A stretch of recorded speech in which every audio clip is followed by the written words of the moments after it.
నిద్రపోయే ముందు 11 మాటలు శివనామం చెప్పి పడుకోమని చెప్తారు.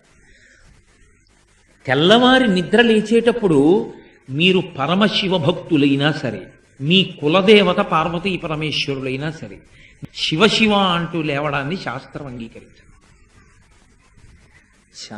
శాస్త్రమే. శివుడు కేశవుడు రెండని నేను అంటలేదు, కానీ దేని స్థితి దాందే అంతే. నిద్ర లేచినప్పుడు మొట్టమొదట నోటి వెంట పైకి రావలసినటువంటి మాట ఏదో శాస్త్రమే నిర్ణయం చేసింది. ఇంకా వేరొక మాట ఏదీ నోటి వెంట రాకూడదు. మొట్టమొదట తెలివి రాగానే రావలసిన మాట ఒక్కటే, అది 3 మార్లు పలికి లేవాలి మనసం మించింది.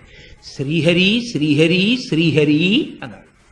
3 మాటలు శ్రీహరి అన్న నామం చెప్పి మాత్రమే లేవవలసి ఉంటుంది. అంటే జాగృతి ప్రారంభమైంది. నిద్ర లేచాడు, రక్షణ చెయ్యవలసినటువంటి వాడు శ్రీ మహావిష్ణువే.